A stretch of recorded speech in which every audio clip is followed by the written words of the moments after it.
Hi, I'm Gareth Green, and in this video we're going to look at the first two phrases of a Bach chorale, and we're going to consider how the whole musical result is enriched by the use of suspensions. So where are these suspensions used? What are they?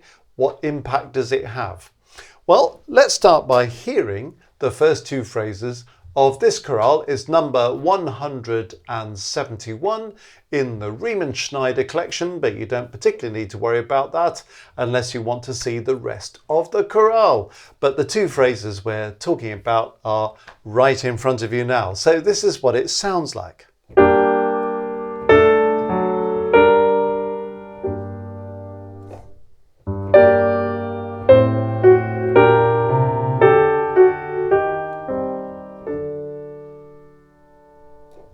Okay, now let's just hear that without the suspensions, without any decoration in it, and see what the difference is.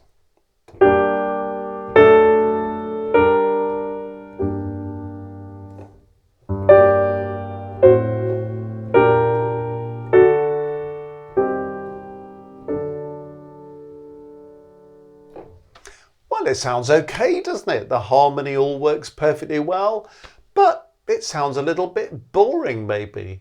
You know, how can you have a fairly solemn chorale melody like this, yet actually bring it to life musically? Well, that's when we get into this whole business of decorating the music. So sometimes we're going to use passing notes or auxiliary notes, like for example at the end of the second bar, where Bach just tucks this passing note into the bass part. You notice this corner here where we have this chord.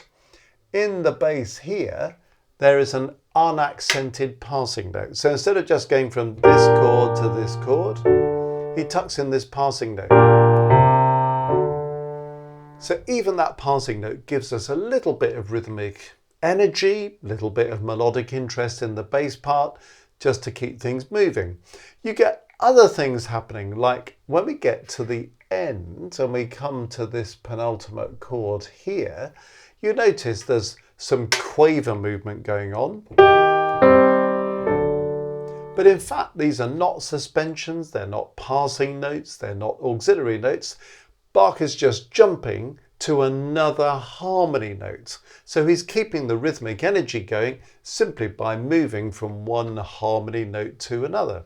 So there are different ways in which you can keep the energy of the chorale moving without having to go into inessential notes like passing notes, auxiliary notes, and without having to use suspensions, just by changing the harmony notes. So there we are. We've seen a passing note, we've seen some movement of harmony notes. But the main thing Bach is doing here is dealing with suspensions. So remember, whenever we use a suspension, there are three stages: P, S, R. So prepare, sound, resolve. Okay, now when you do this, you've got these three stages to think about. So if you're going to try and put a suspension into your own harmonization of a Bach chorale or to any other piece of music that you want to write a suspension, you've got to make sure you can deliver these three steps.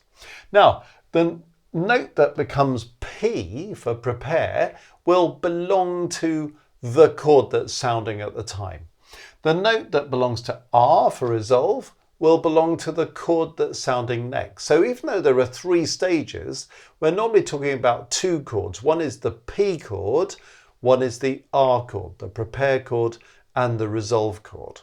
So how does S work? Because S is usually dissonant with the chord. And the way it works is this: the note that you have for P is the same note that you have for S. And then when S goes to R, you move by step, normally downwards. So let's see if we can just think this through for a moment. Say I have these chords, a chord of F major, followed by a chord of C major. Okay, so I've got F, C. Maybe I'm going to decide to put a suspension in the alto part. So here's F, and now I'm going to put a suspension. So you can hear that the first chord, everybody sounds as if they belong to each other, so that's consonant. The second chord, again, that sounds consonant, all the notes belong to the chord. So this F is P, and then this is R, when the F goes to E, F, E. But what happens if I suspend that first note and create S? So the chord moves from the F major chord to the C major chord, but that F I have in the alto, I'm going to hang on to for a moment longer. So I'm going to go F, F, E. So do you see how that works? F, F, E. So the F is the same in the P for prepare and for S in the sound. Then it resolves downwards by step to the E. P is consonant, S is dissonant, R is consonant. So you feel this tension around S. And this is really what goes on with a suspension. If you want to inject that little bit of tension, of musical interest, the suspension does it for you very nicely. So let's have a look at where these suspensions come in this Bach chorale. Well, I can tell you that the first one comes in the bass part here. Now, suspensions often happen above the bass part, but there's no reason why they can't happen in the bass part. So we're in the key of G minor. The first chord is a tonic chord. The second chord is a dominant chord in first inversion. Okay, so what we're dealing with then is the G minor chord at the beginning, and then a D major chord in first inversion. Okay, but can you see the bass G, by being extended, is creating a suspension. So I've got the G minor chord. I should be going to the D major chord straight away. Well, there's the G minor chord, but the G in the bass holds on for a bit longer before it resolves. So even though it's a sustained G, it could be sustained or it could be repeated. I've got G, that's P. Then I've still got G sounding on beat 2, so that's S, and then it resolves downwards by step to F sharp, so that's R. So you see how that works. So what started off as 2 plain chords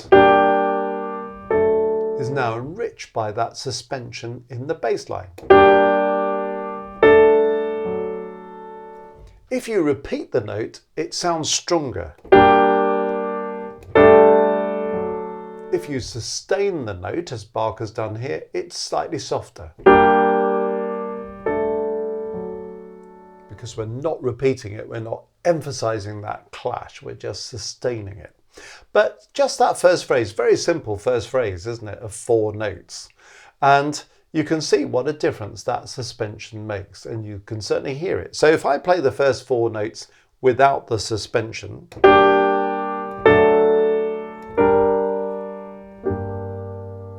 sounds all right. Put the suspension in, sounds even better.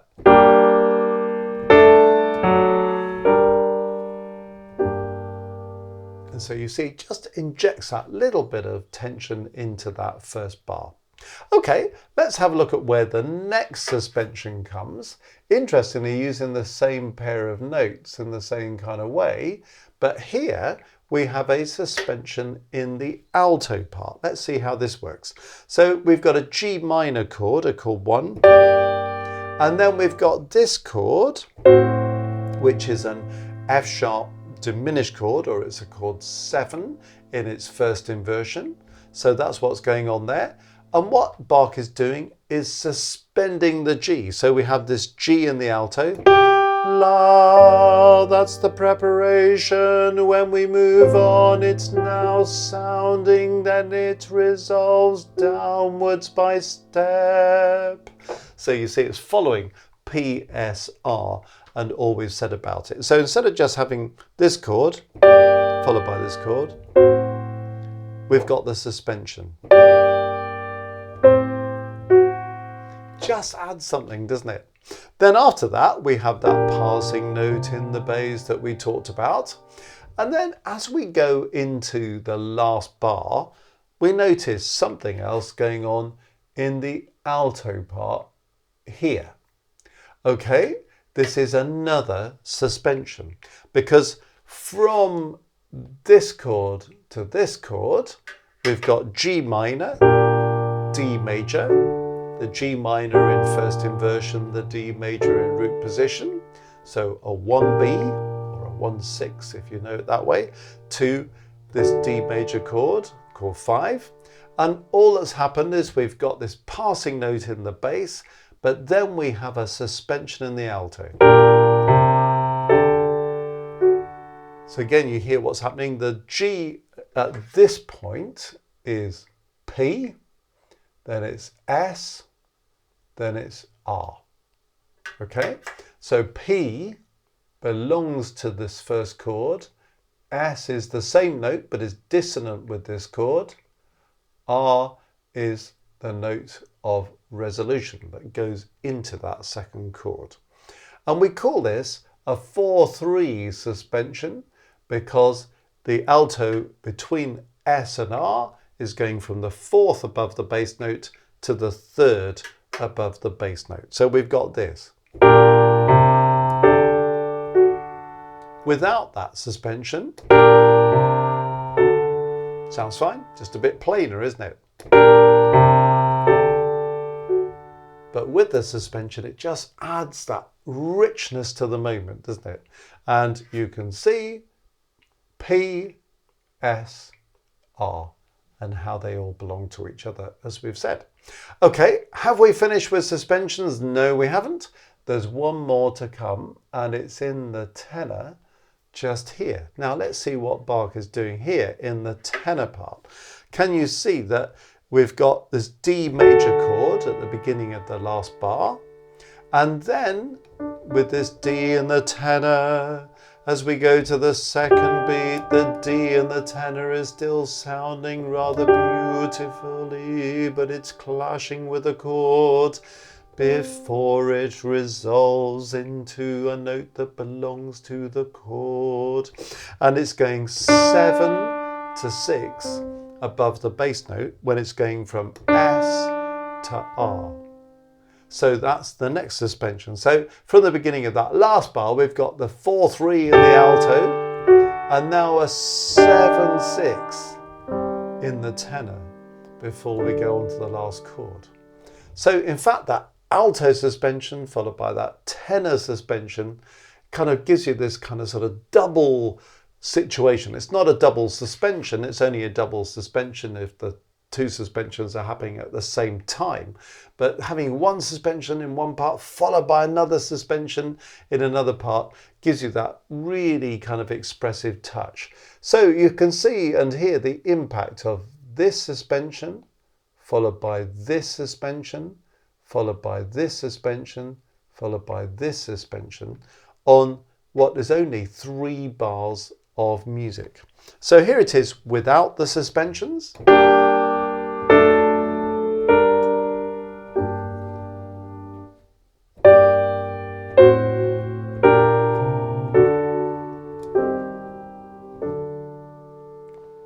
Here it is with the suspensions.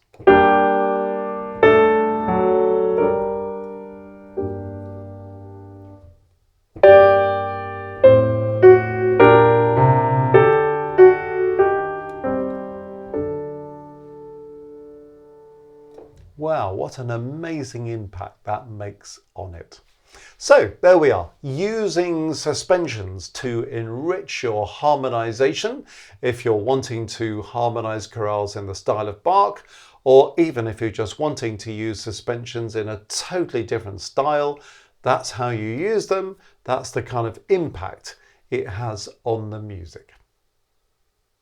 Well, if you've enjoyed this video, you might want to go to our website, www.mmcourses.co.uk, where you'll find details of our many online courses that go into this topic in much more detail, and many others as well. So theory courses, aural courses, keyboard harmony, aural dictation, orchestration, all sorts of things there, A to Z theory of music courses as well. Everything explained, written down, sounded, so you can really get to grips with that. So anything that's of interest to you there, have a good look, see what you can find. While you're there, you might also want to click on Maestros on the home page. And Maestros is a fantastic international community of musicians that we've created. Many perks in being a member of Maestro, including the potential to get discounts off our online courses. So that might be useful if you're thinking of getting a course or three. And also there are monthly opportunities to meet at our live streams, where there's live chat, we can interact with each other, we can learn together, really go into some detail on something over a longer period.